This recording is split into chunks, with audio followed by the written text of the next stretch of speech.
tidak ada satupun orang yang sempurna. Betul saudara? Ya. Tapi kita saat ini sedang bersama-sama menuju pada kesempurnaan itu. Dan saya lihat tergantung kita. Mau enggak kita meresponi setiap firman yang dibagikan, setiap kita mendengar firman, setiap kita masuk dalam hadirat Dia, kita mau enggak sungguh-sungguh menangkap itu semua. Karena apa? Segala sesuatu yang terjadi, kalau kita bisa meresponi, kita bisa tangkap, itu semuanya akan merubah kehidupan kita. Ada beberapa hal yang saya alami dalam kehidupan saya. Saya bisa berubah, itu hanya anugerah. Ya, memang saya tahu yang namanya anugerah. Bahwa segala sesuatu ini hanya anugerah. Tetapi kalau kita cuma diam saja, ya salah. Istilahnya begitu, saudara. Kenapa? Anugerah itu dinyatakan, dilimpahkan pada kita. Kita meresponinya. Kita mengangkatnya dan mengambilnya untuk menjadi bagian kita. Nah, di sini saudara, ini yang harus kita lakukan. Maka dalam kita mendengar firman, mari kita belajar untuk meresponi firman itu. Kalau kita masuk dalam hadirat Tuhan, menyembah Tuhan, kita masuk dalam suasana indah bersama Dia, mari kita tangkap pengurapan itu. Dan biarlah kita hidup di dalam pengurapan yang benar. Amin. Karena saya percaya, tiap hari kita harus dengan pengurapan yang baru. Amin. Ya, firman yang ngomong kan, tadi kita nyanyi, setiap hari baru. Jadi jangan hidup dengan pengurapan kemarin. Jangan hidup dengan pengurapan 2 tahun lalu. Jangan hidup dengan pengurapan kemarin di dalam istilah, oh kemarin aku bisa merasakan urapan Tuhan loh. Sekarang ini aku hidup dengan pengurapan kemarin loh. Jangan. Orang firman Tuhan berkata setiap hari adalah baru kok. Tuhan kita baru. Dalam arti Tuhan memberikan segala sesuatunya itu indah. Dan semuanya itu baru. Karena apa? Harus fresh hidup ini. Amin. Supaya tidak jenuh di dalam kekristenan ini. Kalau semuanya rutin, jenuh pasti saudara. Saya pun jadi hamba Tuhan jenuh. Jangan saudara pikir bahwa saya tidak pernah jenuh. Saya jenuh. Apalagi kalau di Jakarta. Biasa saya khotbah hari Minggu sampai 5 kali. Waduh, yang kelima itu jujur sudah ada jenuh, capek. Ada hamba Tuhan di sini pasti sudah ngalami juga. Jadi yang sudah kelima ini sudah, aduh, kok rasanya capeknya kayak gini ya. Begitu loh saudara. Tapi saya bisa buang itu semua hanya karena anugerah. Karena Pak Tuhan berkata, kau jangan melakukan itu semua karena tugas. Jangan kau lakukan semua itu karena keharusan. Tapi lakukan itu semua karena mengasihi Tuhan. Lakukan semua itu karena apa? Memang aku harus berbuat ini karena Tuhan sudah lebih dahulu berbuat yang indah dalam hidup saya. Ya, suatu ketika saya pernah mencoba. Ya, karena pada waktu itu memang hari Minggu saja. Jadi saya ini orang Bandung. Saya berangkat dari kota Bandung jam 5 pagi. Berangkat jam 5, masuk ke kota Jakarta, langsung khotbah. 8, 10, 2, 5, 7. Nah, rentet gitu. Habis 7, langsung lari ke stasiun, pulang Bandung. Jam setengah 1 pagi. Sampai Bandung lagi. Ya, karena itu kereta api yang terakhir. Itu di kereta api sudah begini, saudara. Aduh, luar biasa sekali capeknya, luar biasa. Tapi rasanya ada sesuatu yang luar biasa. Ada sesuatu yang tidak bisa saya ceritakan. Dalam arti saya bagikan pada saudara, saya bisa ngomong. Tapi tidak bisa untuk dibagikan. Karena apa? Ada sesuatu pengurapan yang saya tidak bisa berikan kepada saudara. Karena apa? Ini ada sesuatu pengurapan yang rasa capeknya saya itu jadi hilang. Istilahnya begitu saudara. Saya tahu itu semuanya anugerah daripada Dia. Amin. Nah itu makanya saya katakan bahwa tadi saya berkata bahwa ayo kita hidup dalam pengurapan hari ini yang baru. Jangan pengurapan kemarin. Ya, kita hari ini mau belajar yang namanya persembahan yang benar. Kita buka dalam Roma pasal ke-12. Oke. Ayat pertama ya. Karena itu, saudara-saudara, demi kemurahan Allah, aku menasihatkan kamu supaya kamu mempersembahkan tubuhmu sebagai persembahan yang hidup, yang kudus, dan yang berkenan kepada Allah. Itu adalah ibadah yang sejati. Janganlah kamu menjadi serupa dengan dunia ini, tetapi berubahlah oleh pembaruan budimu, sehingga kamu dapat membedakan manakah kehendak Allah, apa yang baik, yang berkenan kepada Allah, dan yang sempurna. Ada 4 berarti ya. Kalau kita lebih terinci dikatakan, sehingga kamu dapat membedakan yang pertama manakah kehendak Allah. Yang kedua, apa yang baik. Yang ketiga, apa yang berkenan. Yang keempat, apa yang sempurna. Ya kan? Betul nggak? Ya, ada 4. Dan kalau kita lihat contoh-contoh di dalam kehidupan hamba Tuhan yang tertulis dalam firman, salah satunya contoh daripada kehidupan Abraham. Abraham mengikuti pimpinan, mengikuti tuntunan Bapak kita di surga. Ya. Tetapi dia tidak pernah menjadi sesuatu yang besar. Sampai titik dia mempersembahkan sesuatu yang sangat sulit dalam kehidupan dia. Waktu kapan? Waktu dia harus mempersembahkan anaknya. Betul? Ya. Dia pada waktu itu dapat satu firman. Persembahkan anakmu. Kalau itu terjadi dalam hidup kita, apakah kita mampu untuk mempersembahkan seperti itu? Tidak gampang, saudara. Anak ini bukan anak gampang dapatnya. No, saya katakan, Ishak itu dapatnya sangat susah. Bahkan di masa dia tua, baru keluar itu anak. Yang dijanjikannya sudah tahun-tahunan sama bapak, tidak pernah didapat. Pada waktu dia sudah menginjak umurnya, sudah nggak mungkin punya anak. Dia sudah tua, Sarah sudah mati pucuk. Lahir yang namanya Ishak. Berarti ini menjadi anak yang sungguh-sungguh dia sayangi. Dia pelihara dan segala sesuatunya. Mungkin dia berkata, oh aku akan berikan semua yang aku miliki untuk anak ini. Karena firman Tuhan juga berkata begitu. Keturunan yang benar adalah Ishak, bukan Ismail. Ya kan? Harus turun pada Ishak. Tapi suatu waktu Tuhan bilang, persembahkan anakmu ini sebagai korban bakaran. Kalau dilihat, sepertinya bertolak belakang. Saudara bisa mengerti maksudnya bertolak belakang?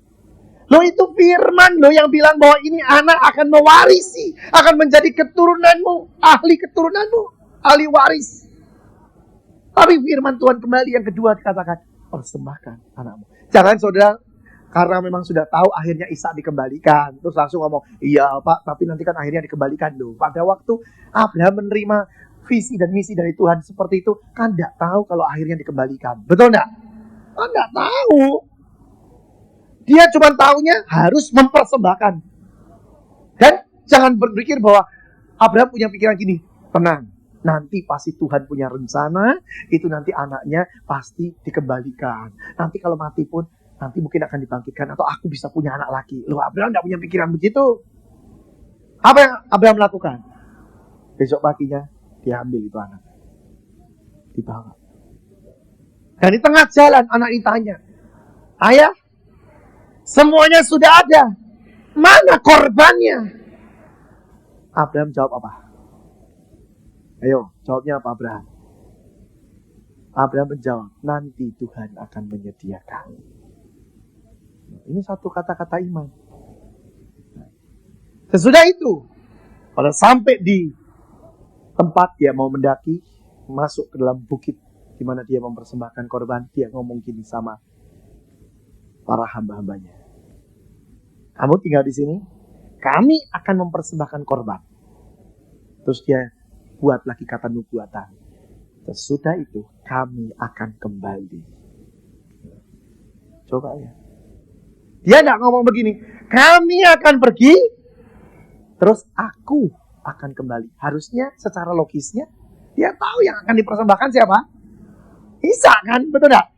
Kalau dia tahu yang akan dipersembahkan Ishak, berarti kami akan pergi, sesudah itu nanti pulangnya sendirian dia.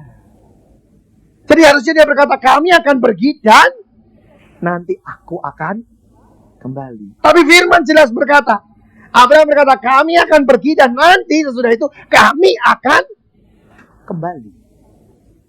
Nah ini loh saudara. Makanya sampai dia dikatakan dia bapak orang beriman.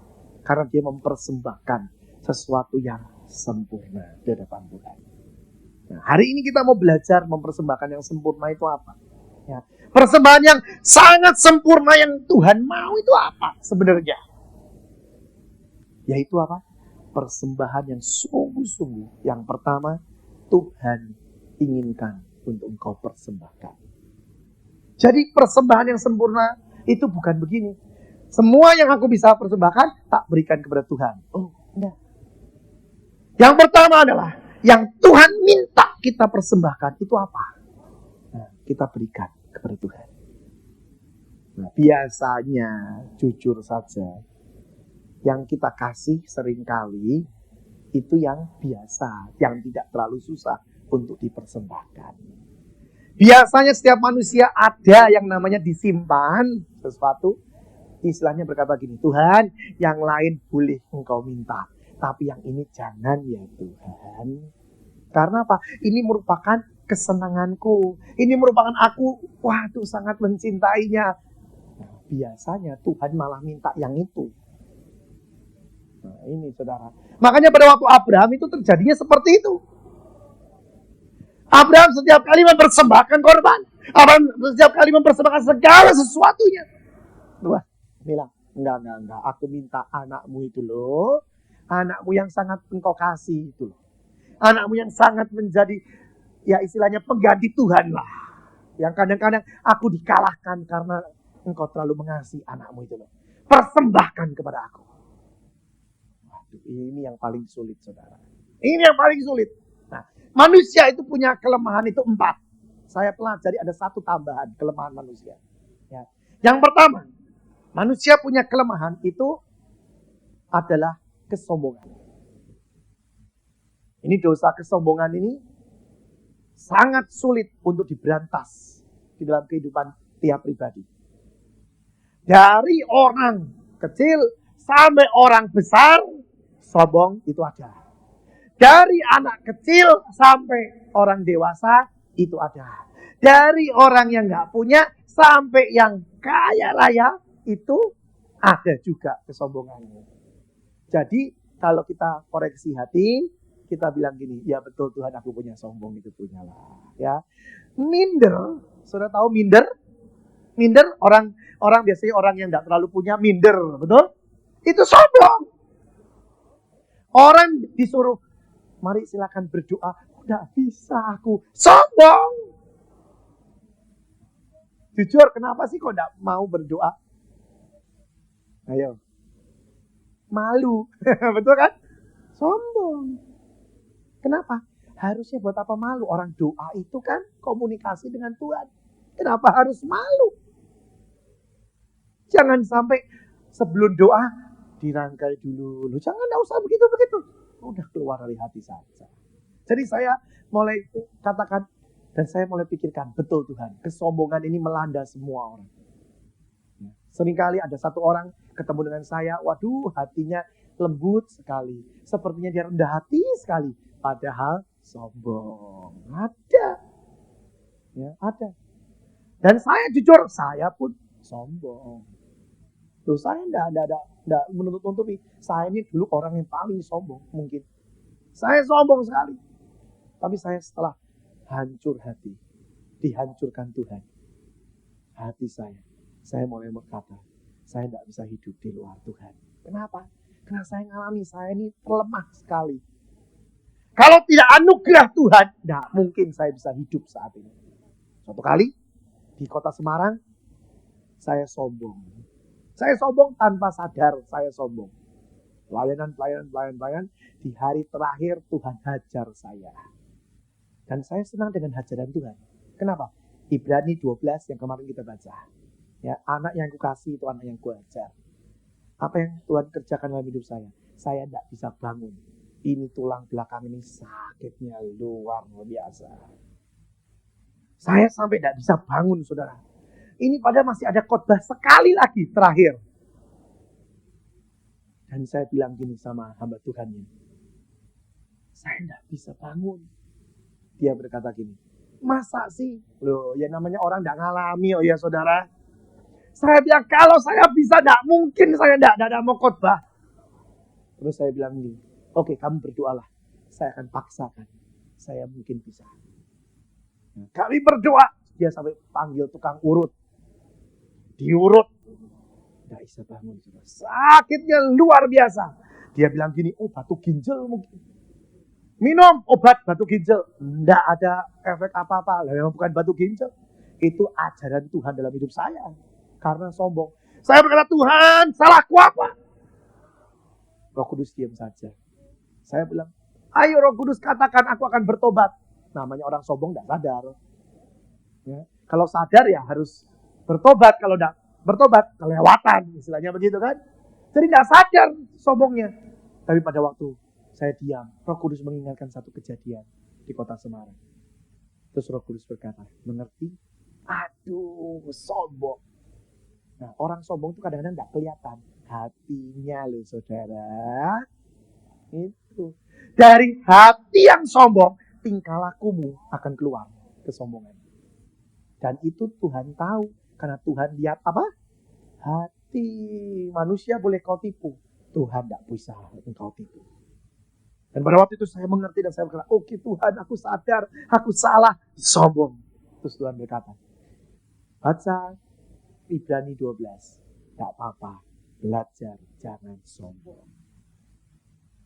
Tapi jangan bilang setelah bertobat langsung sembuh. Enggak saudara, ada harga yang harus dibayar akibat dari dosa itu. Yaitu, sakitnya luar biasa. Saya bilang gini sama Tuhan, nanti malam harus khotbah sekali, sesudah itu aku pulang Tuhan. Saya harus ke Solo, langsung dari Solo ke Bandung naik kereta. Karena besok paginya sudah khotbah lagi di kota Bandung. Saya bilang, Tuhan tidak bisa caranya begini, tolong please, ini sembuhkan. Tuhan bilang apa? Aku berikan kekuatan. Kasih karuniaku cukup untuk kamu. Aduh, saya ngerti maksudnya saudara. Artinya apa? Kamu harus sakit-sakit gini harus bisa ya. Karena cukup kasih setiaku. Dan betul saudara. Saya khotbah sore itu. Dalam seumur hidup saya khotbah. Saya khotbah dengan sambil duduk. Saya sampai minta maaf pada jemaat. Saya bilang pada waktu itu yang hadir 150 orang. Ya kira-kira 150 orang. Karena itu doa malam. Istilahnya seperti kayak doa malam. Saya bilang, saya minta maaf. Saya khotbah sambil duduk ya. Karena sungguh ini sakitnya luar biasa.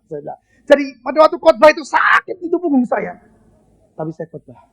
Selesai khotbah, luar biasa, sembuh loh sudah. Jadi setelah khotbah, saya bisa jalan. Bahkan orang lihat gini, bohong ini orang. Loh betul enggak? Jemaat itu kan cuma lihat, loh waktu khotbah tadi bilang sakit. Amin, selesai kebaktian, bisa berdiri, bisa jalan. Oh, hamba Tuhan ini bohong nih. Cuma tadi pengen khotbah duduk saja. Tapi di situ saya tahu, saya diajar untuk tidak sombong. Mau orang ngomong apapun, terima kasih. Dia tidak tahu keadaan saya sesungguhnya. Sampai pada waktu semua sudah pulang, Gembala Sidang ngomong gini sama saya. Kamu ini buat aneh-aneh saja. Lu maksudnya apa? Kamu ini sakit atau enggak sih? Loh, Gembala Sidangnya tidak percaya. Saya bilang, kalau saya tidak sakit, tidak mungkin lah. Kamu kenal saya siapa? Dia bilang, ya saya percaya. Tapi penyembuhannya kok aneh. Habis khotbah selesai kebaktian malah sembuh. Biasanya Tuhan itu kan sembuhnya mau khotbah sembuh. Saya bilang, yang jadi Tuhan itu bukan kamu. Tuhan ya Tuhan. Terus dia bilang, iya juga ya. Ya sudah. Jadi makanya saya alami saudara. Kesombongan itu, waduh. Tuhan lihat hati kita. Hati-hati dengan yang namanya kesombongan. Ya. Yang kedua. Kelemahan manusia apa? Seks. Ini sudah tahu semua ya. Jadi firman Tuhan berkata, mengingini saja sudah tidak boleh. Nah, ingin saja sudah dosa. Ingin memiliki, istilahnya begitu ya. Yang ketiga adalah apa? Ayo. Ya, itu Pak, betul. Uang, harta. Dan ini sebenarnya tidak usah diartikan lagi ya. Dari kecil anak sudah kelihatan, oh mata duitan ini anak. Oh, dari kecil, ya kan betul enggak? Sampai gede kelihatan. Dan kelemahan ini semua orang juga punya. Dan yang keempat ini jarang sekali dibuka. Yaitu apa? Tentang keluarga. Kelemahan yang keempat ini loh saudara. Seringkali dilupakan orang. Padahal Tuhan menulis dalam firman-Nya perkara ini dengan jelas. Dia berkata, jikalau engkau mau menjadi muridku, engkau harus mengasihi aku lebih daripada Istilahnya keluargamu. Dan banyak kali manusia jatuh dalam kelemahan yang keempat ini. Karena mereka anggap bahwa ini tidak masuk dalam kelemahan manusia. Tetapi saya belajar, saya mengerti. Tuhan inginkan dia jadi nomor 1 dalam hidup saya. Apapun, saya harus mengasihi Tuhan lebih dari keluarga saya. Dan saya alami hal ini. Pada waktu saya punya kelemahan ini, pada waktu anak saya yang kedua lahir, saya sangat sayang dengan dia. Dan apa yang terjadi?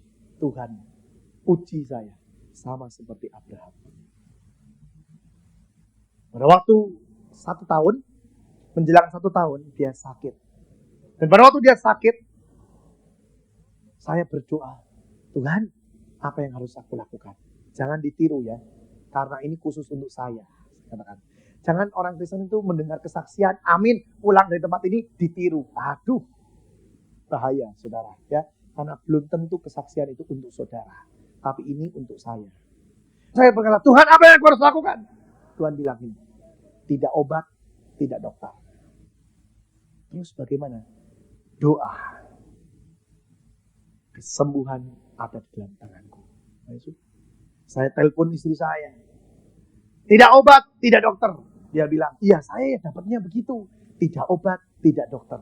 Jadi kami bisa sehati. Terus abis itu saya bilang, udah, karena ini mungkin kita salah, mari kita konfirmasikan pada satu orang hamba Tuhan. Saya telepon dia, saya bilang, anak saya sakit, kau berdoa, apa yang Tuhan katakan. Langsung hamba Tuhan itu di telepon ngomong ini. Tidak obat, tidak dokter. Oh iya, betul, amin. Berarti bang benar kan? Firman Tuhan berkata, ujilah segala sesuatu. Motivasi memang benar, bukan ingin tidak mau, tapi sungguh ingin mengerti kehendak Tuhan. Jadi pada waktu saya berkata, oke, tidak obat, tidak dokter. Saudara tahu, keadaannya makin lama makin parah, dan makin parah. Suatu ketika, saya ada di Jakarta, saya khotbah. Selesai khotbah, istri saya telepon. Dia bilang ini, dia sambil nangis, dia bilang ini. Tadi ibunya datang.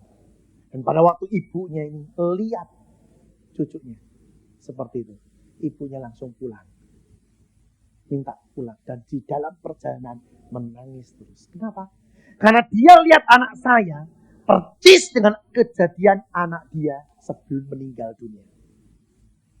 Tubuhnya mulai, kulitnya ini mengkilat, saudara. Mata sudah balik. Jadi dia bilang, ini anak paling hanya waktunya cuma dalam jam. Pasti pulang. Sudah biru, sudah mengkilat putih lagi. Dia bilang, waduh. Jadi dia pulang itu dia nangis. Kenapa? Dia tinggal istilahnya nunggu telepon yang berkata, anak saya meninggal. Dan dia datang lagi. Nah pada waktu kejadian itu, saya bilang gini, Tuhan, terus apa yang harus lakukan? Tuhan bilang, di sana engkau mempersembahkan anakmu ini di altarku. Seperti Abraham mempersembahkan. Saya bilang, susah Tuhan. Tuhan, tidak bisa. Karena aku inginkan persembahan yang ini. Dan ternyata Tuhan lihat hati saya mengasihi anak ini. Lebih dari itu. Dan Tuhan katakan, persembahkan anakmu dalam hidup. Aduh. Dan pada waktu saya bilang, Tuhan, oke, aku mau belajar seperti Abraham. Mulai saya berkata, Roh Kudus, kasih tahu apa langkah-langkah Abraham. Terus mulai Tuhan katakan. Yang pertama, Abraham pada waktu dengar firman, persembahkan anakmu, dia langsung berkata, yes. Dan dia tidak komplain dan protes. Dia tidak berkata, kenapa Tuhan? Kenapa begini-begini? Enggak, dia langsung berkata, oke. Dan dia langsung laksanakan. Dan Tuhan bilang sama saya, di sana untuk kamu seperti Abraham, setuju dengan apa yang aku katakan. Saudara tidak bisa tipu yang namanya Tuhan ya saudara. Saudara boleh tipu yang sebelahmu. Bilang setuju-setuju, hatimu tidak setuju, tidak tahu dia. Tapi kalau Tuhan tidak bisa. Saudara berkata, amin Tuhan, jadilah kehendakmu, hatinya. Tidak sama. Tuhan bilang, tidak, aku tahu hatimu belum connect. Dan pada waktu itu saya perangi hati saya. Saya sungguh perangi hati saya dan saya katakan, tunduk, setuju.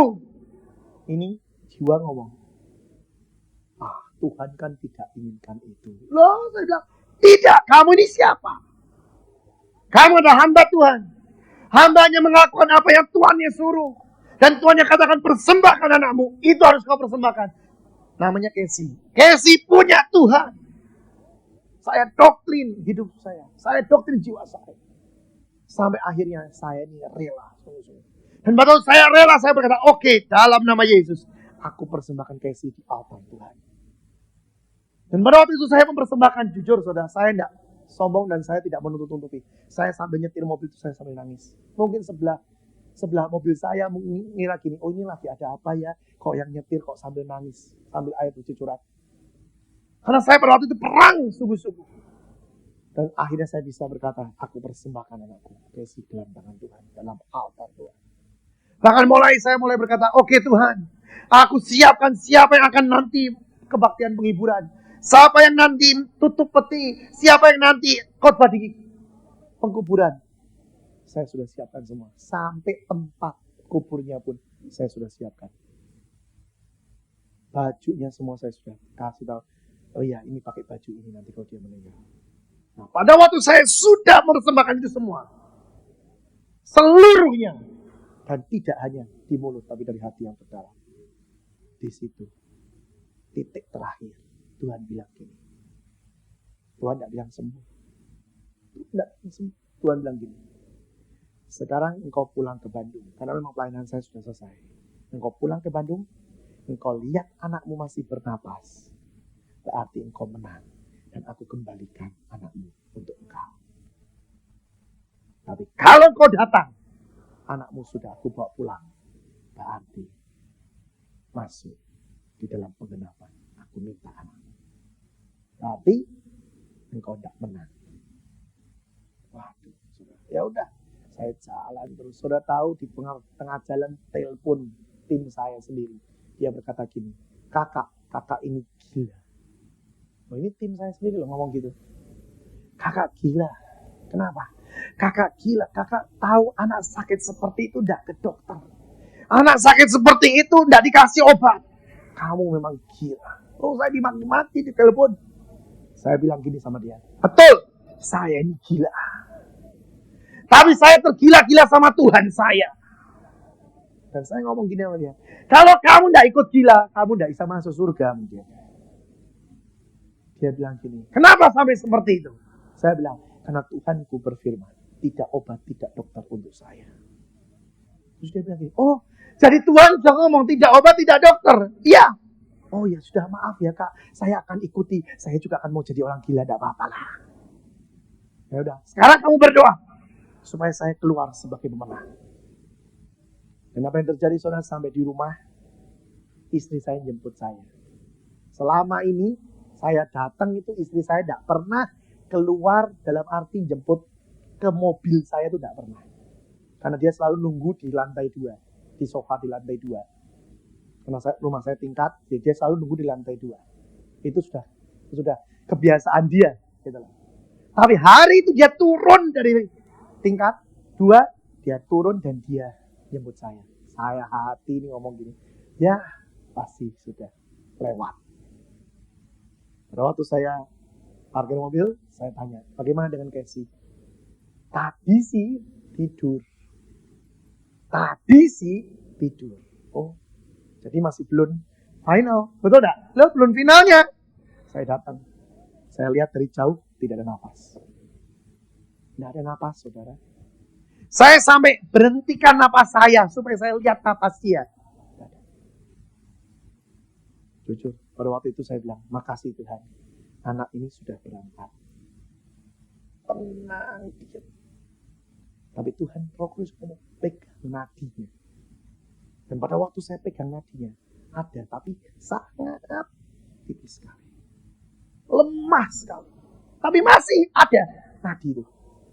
Saya dari keluarga dokter, jadi saya tahu. Ya, diajari oleh ayah saya bagaimana. Dan pada waktu itu saya pegang, ada tapi lemah sekali. Nah, pada waktu itu, saya ngomong gini sama Tuhan. Tuhan, aku menang. Ini masih hidup. Loh, betul enggak saudara? Biarpun lemahnya kayak apa kan masih hidup. Namain aja masih ada kok. Terus Tuhan bilang, betul, kamu menang. Perintahkan anakmu. untuk supaya dia pulih dan sembuh. Saya ngomong gini, saya angkat dia, saya gendong, saya ngomong, Casey, kamu sembuh. Papa sudah menang. Saya taruh lagi, saya cium, saya taruh lagi. Udah, besok paginya, saudara, yang namanya panas 42 derajat, besok paginya sembuh total, tidak ada apa-apa lagi. Saya tahu Tuhan saya itu luar biasa hebatnya. Saya alami ini semua, saudara. Karena saya tahu, saya tidak mau hanya khotbah-khotbah, tapi seperti tong kosong nyaring bunyinya. Saya bahkan berkata pada Tuhan, Tuhan, aku mau alami dulu sebelum aku khotbah. Betul. Karena apa? Saya bilang, saya tidak mau jadi calo yang berkata Tuhan baik, tapi saya tidak ngalami. Dan pada waktu itu saya berkata, benar Tuhan, Engkau itu Allah yang dahsyat. Padahal di rumah saya itu datang dokter loh, saudara. Saya punya tim dokter. Datang dokter pada waktu dia sakit. Tapi pada waktu dokternya ini mau memeriksa, dia pikir gini, pokoknya bapaknya tidak boleh dokter, tidak boleh obat, tidak masalah. Aku datang kan tidak mungkin ditolak. Ya namanya satu tim ya tidak mungkin dong, masa datang ditolak, tidak bisa ya dokter tidak boleh, nggak bisa kan saudara. Dia mau menjenguk, tapi apa yang Tuhan buat? Datang itu anak saya bisa tidur, tidak tahu tidur, tidak tahu pingsan, karena panasnya sudah 42 lebih. Ya anak belum 1 tahun. Jadi dia lihat gini, oh tidur, ya sudah. Dia ngomong gini sama istri saya, sakit tidur sudah pasti sembuh. Dia pulang. Loh padahal itu tidak tahu mungkin pingsan saudara. Sedang pingsan, hidup lagi, pingsan lagi, hidup lagi. Dan pada waktu saya saksikan ini di depan dia, dia ngomong gini, oh saya tahu kenapa Tuhan dulu pada waktu melihat anak ini, di mata saya anak ini normal. Jadi saya pulang, karena saya tahu ini untuk menguji bapaknya, punya iman atau tidak. Makanya apapun yang terjadi dalam hidup kita, semua itu Tuhan yang atur. Amin.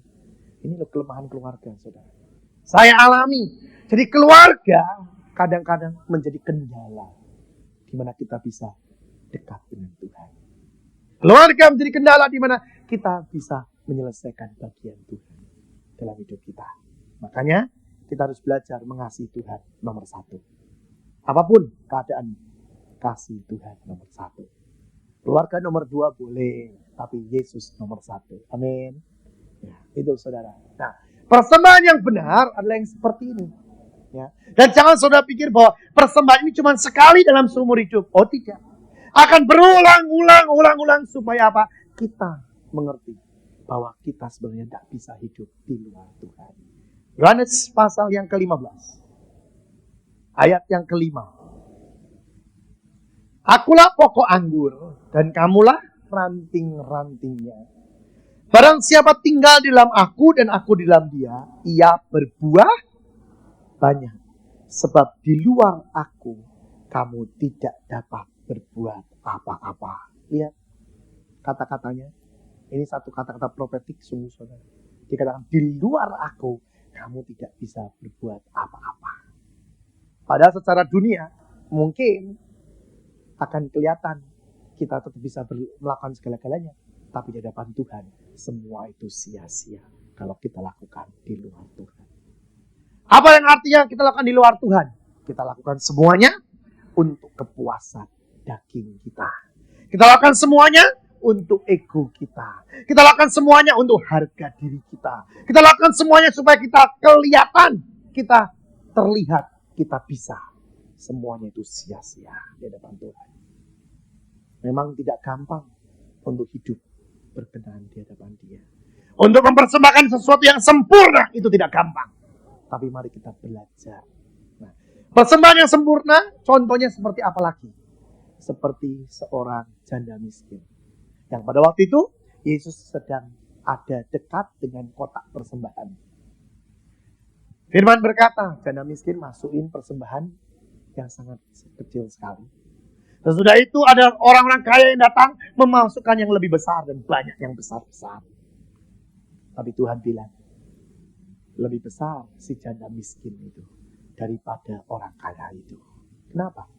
Karena firman berkata, janda ini mempersembahkan seluruh yang dia punya. Bisa mengerti maksudnya? Jadi persembahan yang berkenan di depan Tuhan adalah persembahan yang kedua, bukan hanya yang Tuhan minta, tapi yang kedua adalah apa? Engkau mempersembahkannya dengan segenap hatimu. Jadi tidak setengah-setengah mempersembahkannya. Tidak mempersembahkannya, ya begitu tidak. Tapi sungguh-sungguh dengan segenap hati persembahan yang benar-benar. Mungkin sakit. Mungkin kau merasa begini, aduh, aku ini nggak bisa apa-apa lagi. Ini punya aku yang terakhir. Sakit. Mungkin kau merasa begini, aduh, aku ini nggak bisa apa-apa lagi. Ini punya aku yang terakhir. Tuhan minta, oke, aku akan persembahkan ini dengan segenap hatiku. Karena aku tahu, aku mencintai dia lebih daripada segala-galanya. Ini saudara. Jadi saya mulai lihat persembahan yang sempurna itu luar biasa. Bukan hanya kebiasaan. Mungkin saudara mempersembahkan sesuatu, memang sudah rutin sih. Tapi itu tidak dengan hati. Bisa kan? Bisa. Seringkali kita mempersembahkan tidak dengan hati kita kok. Karena apa? Sudah rutin. Tidak sempurna. Tapi ini persembahan yang sangat dari hati yang terdalam. Karena kuncinya kita mengasihi Tuhan. Karena Tuhan terlebih dahulu mengasihi kita. Ini persembahan yang sempurna. Dan saya katakan ini mulai masuk di dalam perkara hati. Ya kan? Sekali lagi saya katakan kita tidak bisa tipu Tuhan. Kita katakan ini persembahanku Tuhan. Loh, hatinya tidak ikut mempersembahkan. Tuhan tahu, saudara. Hati motivasinya nih loh mempersembahkan karena apa? Tuhan tahu. Kita kasih banyak supaya apa? Supaya kelihatan. Kita kasih banyak supaya kita dihargai. Kita kasih banyak supaya apa? Supaya Tuhan disukakan. Tapi engkau punya satu motivasi. Tuhan, tapi dosaku jangan dibongkar ya. Loh, enggak bisa gitu. Oh, saya ketemu dengan orang-orang di kota lain. Ya. Dia kasih persembahan besar-besar. Dan pada waktu itu saya ada di situ. Pada waktu sudah selesai, saya naik ke mimbar. Saya disuruh diizinkan untuk khotbah. Saya bilang, Tuhan khotbah apa? Tuhan bilang, tadi mereka mempersembahkan itu dengan motivasi yang salah. Saya mulai berbicara. Kalian mempersembahkan dengan motivasi yang salah. Jujur, di sini ada. Saya bilang, bukan di gereja ini loh ya, waktu itu saya bilang. Di sini ada yang mempersembahkan karena engkau minta Tuhan tutup dosamu. Pada waktu saya ngomong itu. Di pojok ada seorang ibu nangis. Saya pikir apa? Kenapa dia nangis ya? Saya tidak sadar dengan kata-kata saya, saudara. Dia nangis. Dan selesai khotbah, dia datangi. Dan dia sungguh berkata, betul Pak. Bapak kok bisa tahu? Semua saya lakukan supaya saya berkata, perselingkuhan saya jangan terbuka. Saya mau istilahnya suap Tuhan. Supaya Tuhan suka dan Tuhan melupakan dosa saya. Seringkali orang Kristen seperti itu, tanpa sadar, saya katakan, persembahanmu tidak berkenan di hadapan Tuhan kalau seperti itu. Engkau harus mempersembahkan dengan hati yang bermotivasi benar. Karena semua ini aku lakukan karena Tuhan terlebih mengasihi aku. Tuhan sudah lebih dulu mengasihi aku, maka aku berikan ini kembali kepada Tuhan. Nah, ini satu motivasi yang benar, saudara.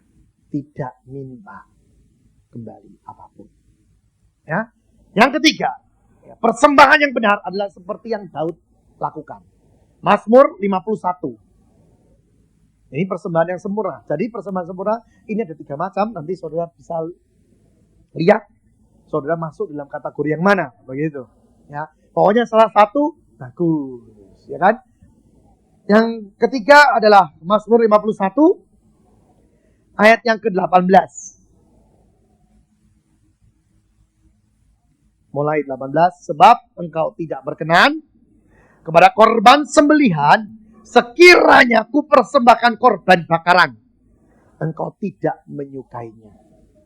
Korban sembelihan kepada Allah ialah jiwa yang hancur, hati yang patah dan remuk, tidak akan kau pandang hina, ya Allah.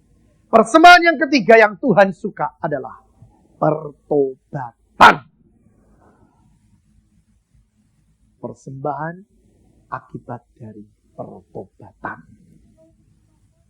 Engkau mempersembahkan, tapi engkau tidak bertobat. Tuhan bilang, enggak bisa. Semuanya itu tidak berkenan di hadapanku. Ceritanya begini. Daud berbuat zina dengan Batseba. Setelah itu, Daud sadar. Keluar anaknya pasti dari buahnya. Dosa. Tapi Nabi Nathan datang. Nabi Nathan berkata, bertobat kamu. Dan Nabi Nathan bilang, anak itu pasti mati. Pada waktu itu Daud bergumul. Dan firman berkata, sampai anak itu sakit, sebelum mati, Daud itu berpuasa. Betul? Puasa terus, Daud. Setelah anak itu mati, dia baru makan. Betul enggak? Kenapa coba? Karena dia punya satu pemikiran gini dulu. Siapa tahu, Tuhan lihat aku menghancurkan diriku, bukan jiwaku, bukan pertobatan loh. Siapa tahu dengan cara seperti ini, Tuhan merubah rencananya, anaknya sembuh.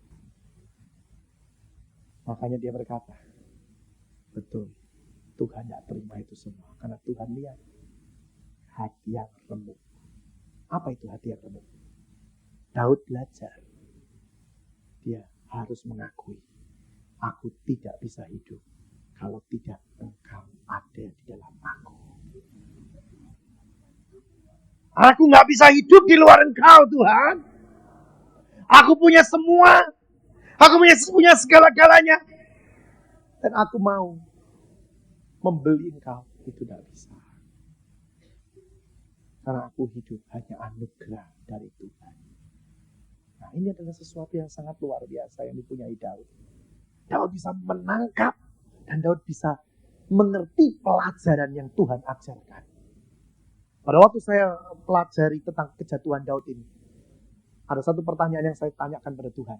Saya bilang gini sama Tuhan, jujur Tuhan, pada waktu Daud mau berbuat zina dengan Batseba, harusnya engkau kan bisa untuk menghalangi sehingga dia tidak berbuat dosa.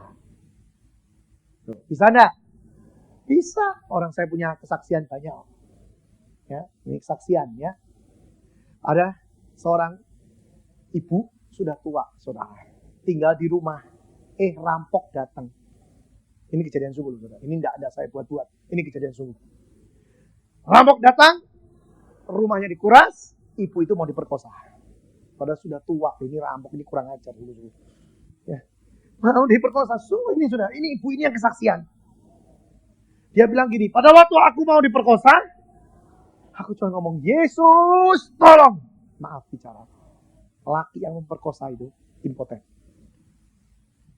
Sampai pemerkosa itu ngomong gini, aku kok gak bisa ya? Kok impoten gini, kenapa?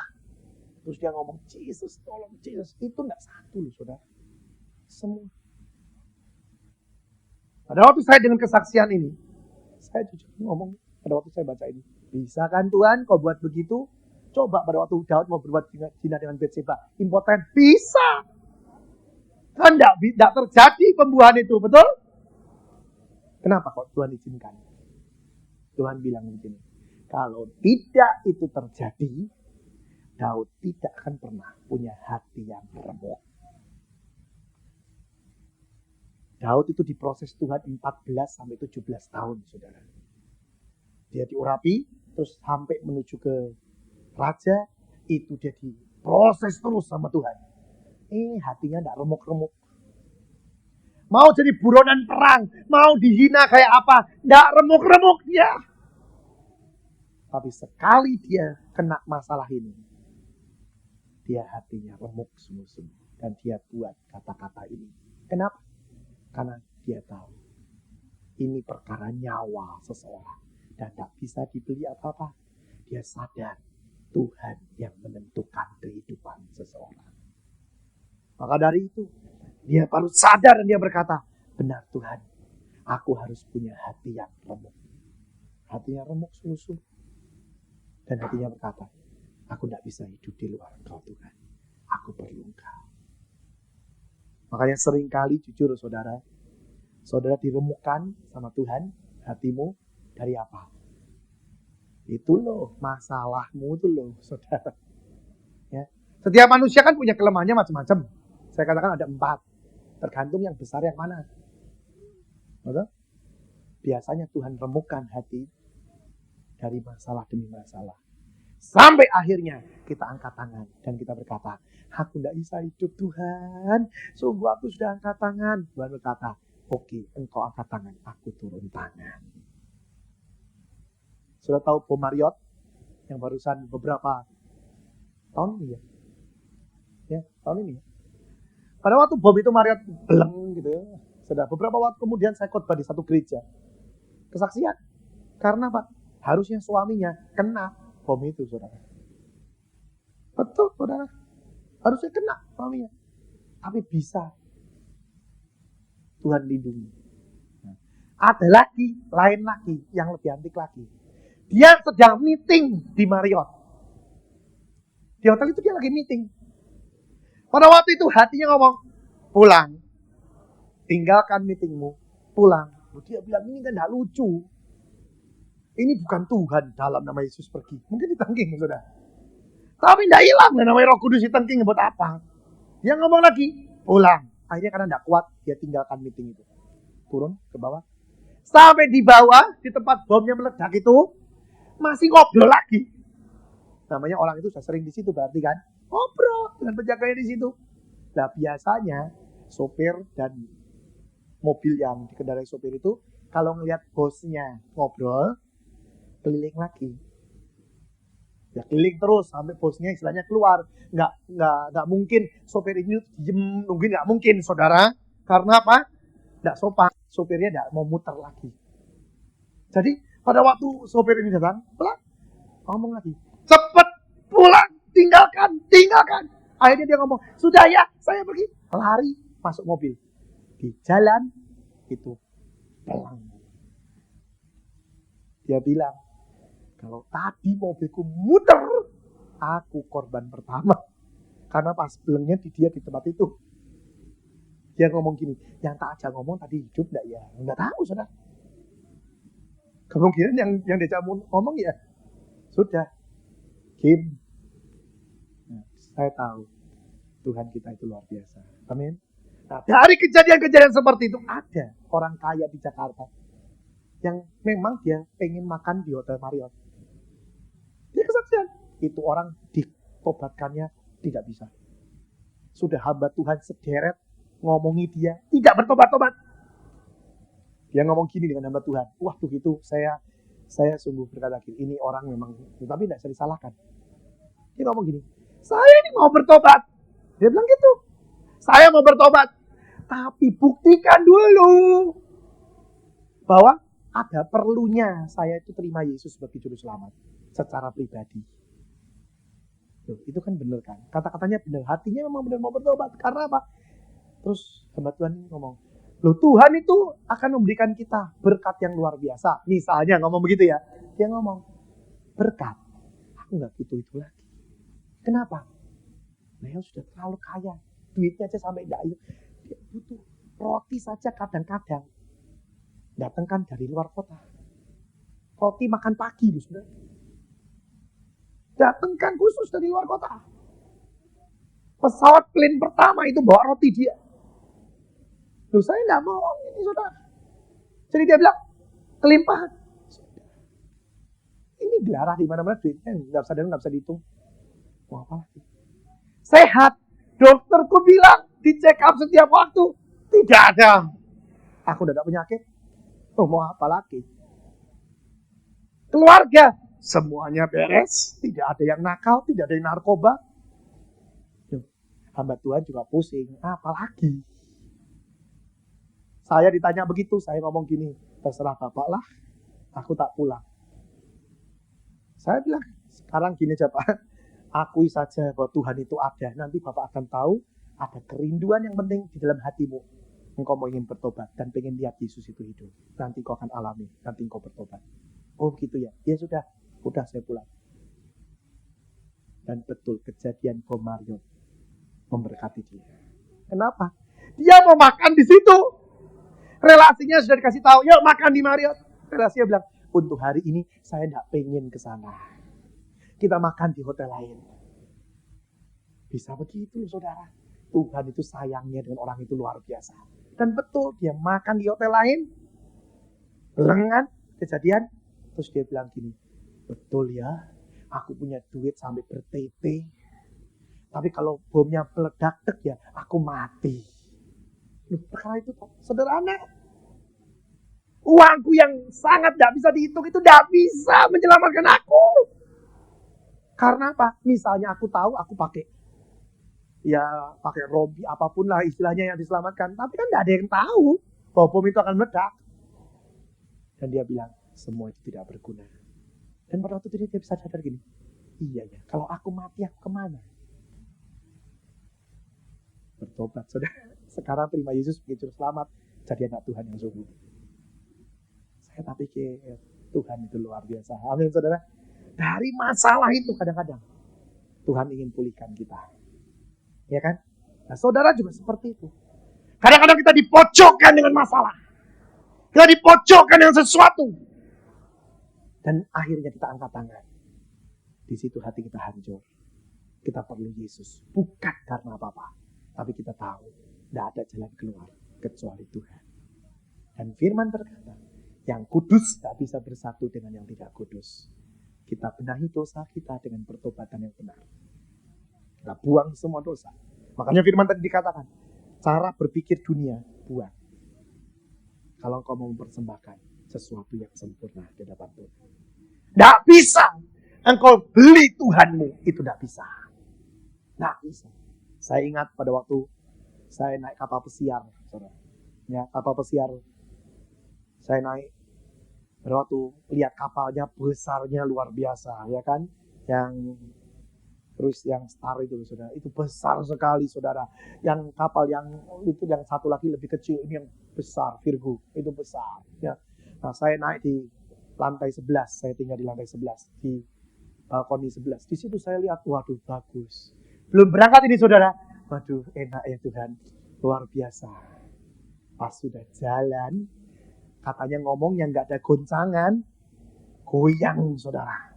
Karena apa? Gak tahu. Tapi itu memang pada waktu itu memang ombaknya besar sekali. Di koran-koran katanya pada waktu itu dikatakan ombaknya setinggi-tinggi bangunan rumah. Jadi pada waktu itu tetap kapalnya yang sudah begede gitu ada alat untuk memecah ombak, tetap goyang. Terus saya bilang gini, Tuhan, kalau begini, aku ini kecil sekali. Kenapa? Kenapa? Karena selihatnya semua, laut. Tidak ada daratan. Nah kalau kapalnya seperti Titanic, wah apa saudara? Jadi saya di situ bilang, iya ya Tuhan, kapal segede gitu tadi pada waktu nempel di Singapura rasanya enak, gede sekali kan semuanya ada saudara, sampai perjudian, sampai yang namanya bioskop, sampai time zone ada semua di situ, kolam renangnya aja 3 ya, spa segala macam ada. Waduh enak ya, seperti rumah hotel berjalan. Tapi setelah di lautan bebas ngelihat semua laut gitu ya, terus itu udah gitu istri saya ngomong, papa aku tidak bisa berenang. Aku tahu. Bukan kamu desa berenang, aku juga jago berenang juga bingung kalau sudah Titanic terjadi lagi, jangan sampai. Nah, di situ saudara, saya merasakan benar Tuhan, aku ini tidak bisa apa-apa, aku kecil sekali. Dan kalau aku hidup, itu anugerah daripada Tuhan. Jadi seringkali Tuhan ajar hidup saya, saudara. Dalam hidup saya, tidak mesti masalah. Kadang-kadang di dalam acara holiday seperti itu pun, Tuhan ajar saya. Memang ada badai, dalam arti ada gelombang yang besar. Dan saya sungguh-sungguh mengalami, Tuhan engkau dahsyat, aku tidak ada apa-apanya. Maka dari itu, yang terpenting, engkau bisa merespon, engkau bisa tangkap pelajaran yang Tuhan berikan dalam hidup. Dari satu waktu demi waktu yang lain, engkau bisa punya hati yang remuk. Engkau bisa mempersembahkan sesuatu yang berkenan dan sempurna di hadapan Tuhan. Dan itu persembahan yang sangat indah di hadapan Dia. Bergantung kita saat ini. Dan itu tidak perlu dengan apa-apa. tapi adalah kemauan kita. Karena kita merasakan, kita sungguh-sungguh merasakan kasih-Nya yang begitu indah dalam hidup kita. Nah, kita tidak bisa balas apapun kecuali kita mempersembahkan korban yang berkenan di hadapan Dia. Amin. Nah, itu loh saudara. Kalau kita mau bicara tentang hati, siapa yang tahu hatimu? Hanya Tuhan dan dirimu. Seringkali hati kita mempersembahkan sesuatu, tapi masih ada kepahitan. Tuhan juga tidak suka. Pahit hati, itu Tuhan tidak suka. Jangan sampai engkau simpan kepahitan itu. Engkau harus mempersembahkan dengan sesungguhnya di hadapan Tuhan. Hati yang berkenan di hadapan Tuhan. Yang keempat, hati yang sungguh-sungguh bersih di hadapan Tuhan. Sungguh-sungguh hatimu itu berkenan di hadapan Dia. Dalam arti apa? Hatimu didapati bersih. Tulus seperti burung merpati. Nah, untuk perkara ini yang paling sulit. Ini yang paling sulit. Mari kita buka dalam Yohanes 4. Ini persembahan yang benar, saudara. Yohanes 4 ayat 23. Tetapi saatnya akan datang dan sudah tiba sekarang bahwa penyembah-penyembah benar akan menyembah Bapa dalam roh dan kebenaran. Sebab Bapa menghendaki penyembah-penyembah demikian. Allah itu roh dan barang siapa menyembah Dia harus menyembahnya dalam roh dan kebenaran. Artinya apa? Kita tidak akan mungkin masuk dalam kekudusan Tuhan. Kita tidak mungkin bisa menghadap altar Dia dengan sempurna kalau hati kita kotor. Tidak mungkin. Dia lihat hati. Di dalam, coba kita buka Hosea lagi, Hosea 6. Hosea 6 ayat yang ketiga. Marilah kita mengenal dan berusaha sungguh-sungguh mengenal Tuhan. Ia pasti muncul seperti fajar. Ia akan datang kepada kita seperti hujan pada akhir musim yang mengairi bumi. Ingat? Jadi ada satu tindakan. Memeriksa hati sehingga hati ini pada waktu Tuhan proses kita tidak pahit. Tapi karena kita rindu mengenal Dia lebih dalam. Dan saya katakan, ini sungguh-sungguh tidak gampang. Seringkali kita pahit dengan Tuhan loh. Kenapa? Karena keinginan kita tidak digenapi. Nah, yang kedua, kita iri dengan Tuhan. Iri dengan orang lain karena perbuatan Tuhan. Yang lain ditolong, aku kok tidak. Doanya didengar, aku kok tidak. Iri. Yang ketiga, rasanya Tuhan kok begitu kejam memproses aku. Padahal kan firman berkata, semua itu untuk mengenal Tuhan. Semua itu supaya kita lebih kenal Tuhan. Firman berkata, kalau kita cari sungguh-sungguh, Dia akan muncul kebenaran itu. Makanya tadi dikatakan, marilah kita menyembah Tuhan dalam roh dan kebenaran. Kebenaran itu akan muncul. Kebenaran itu akan menjadi milik kita. Pada waktu kita mencari Tuhan dan hati kita tetap tidak baik. Karena apa? Tuhan akan menunjukkan kenapa semua ini terjadi. Sebenarnya karena Dia inginkan kita punya karakter Dia. Hati yang pahit akan membuat orang itu tidak bisa mempersembahkan yang berkenan dan yang sempurna. Karena hatimu pahit, pasti tidak sempurna. Maka dari itu buang semua kepahitan dalam hidupmu. Kepahitan ini bisa terjadi pada waktu engkau diperlakukan sesuatu sama orang. Atau engkau merasa sudah benar, tapi terus menderita. Oh, bisa pahit. Tapi saya katakan, ingat satu. Semua yang kau bisa lakukan, itu semua anugerah dari Dia. Jangan merasa kita benar. Karena kitalah orang-orang yang dibenarkan oleh Tuhan. Nah, ada yang benar kalau tidak dibenarkan. Artinya apa? Kita tidak pakai usaha sendiri. Tapi semua itu hanya anugerah daripada Dia. Buat apa kita pahit sama Tuhan? Saya mulai merenungkan. Saya bisa bernapas. Saya bisa pakai baju. Saya bisa menikmati makanan. Semua itu sudah anugerah Dia. Kenapa harus saya pahit dengan Tuhan? Saya lihat anak-anak Tuhan yang marah dengan Tuhan, hatinya pahit dengan Tuhan. Akhirnya apa? Hidupnya menderita. Penyakit demi penyakit menjadi bagian dia. Dia tidak di bawah berkat, tapi di bawah kutuk. Dan kami pelajari. Saya hamba Tuhan, kami pelajari. Orang-orang seperti itu biasanya punya kepahitan dengan Tuhan. Pembenahan hati dulu. Sesudah hatinya dibenahi, dia bisa menyembah Tuhan dalam roh dan kebenaran. Berkat ada di atas dia. Nah, bagaimana cara pembenahan hati? Jalan satu-satunya, engkau harus mengerti bahwa engkau sungguh-sungguh tidak bisa hidup di luar Tuhan. Benar. Itu cara pembenahan hati. Orang bisa pelayanan, tapi hatinya pahit. Itu banyak. Saya ceritakan satu orang ya. Orang ini tugasnya adalah menjemput hamba Tuhan, mengantar hamba Tuhan, melayani hamba Tuhan, apapun.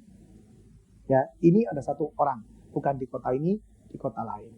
Saya kenal dia dari dia mahasiswa. Ya, pokoknya tugasnya dia, apalagi kalau hamba Tuhan dari luar negeri. Dia jago Inggris, jadi kemana-mana hamba Tuhan, dia bagian yang menghandle semuanya. Jadi istilahnya kalau hamba Tuhan datang itu dikontak. Anak ini, dia yang memberesi semuanya. Nah, tapi suatu hari ketemu dengan saya. Dia masuk mobil saya, kita jalan sama-sama. Pada waktu mau jalan ini mobil, dia ngomong gini. Tapi kita boleh jalan bersama ya, tapi jangan ngomong tentang Tuhan. Saya kaget.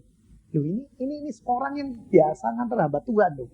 Dia ngomong, jangan ngomong tentang Tuhan ya. Kita hari ini sudah ngomong tentang yang lain saja. Terus saya pikir ini kok antik ini orang ini, kenapa?